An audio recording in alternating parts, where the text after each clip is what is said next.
السويسي لو راجل ما كانش ساب مراته، لو راجل فعلا ما كانش ساب مراته، طلق الولايه اللي هو متجوزها في مصر هنا وراح طلقها عشان يسافر ايطاليا، راح تهريب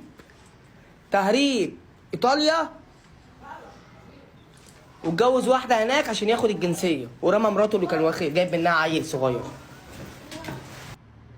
الله يسامحه. بس ليه يا تيفا؟ يعني انا مسافر من مصر وانا عندي 15 سنه، سبت مراتي وسبت ابني وسافرت واتجوزت عشان اخد الجنسيه. هي بقى معايا الجنسيه اصلا الايطاليه؟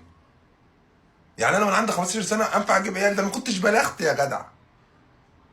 يعني قليل الادب وبتكذب، يعني قليل الادب وكذاب. كل ده عشان واحد قال لك اركع وانا ابعت لك اسد وانت ركعت. بقول لك عيب وحرام، وبقول لك عيب اللي انت تشتم الناس الشتيمه دي، تطلع تعمل فيها كده، تطلع تشتم وتقول لي هحط السيخ. هتحط السيخ فين يا تيفا؟ بص، عيب الحديده اللي بتجمد قلوب ناس كتير. بس يلا يا عم الله يسامحك. بس اللي المفروض زيك عيب اللي هو بيعمله والله، لما تطلع تقل بالناس وتقول هسجد لك وابعت لي اسد وتقعد تشتم الناس كده. هي فين الحكومه يابا؟ فين الحكومه اقسم بالله؟ او مستشفى، ما انت ممكن تكون مريض نفسي واظلمك.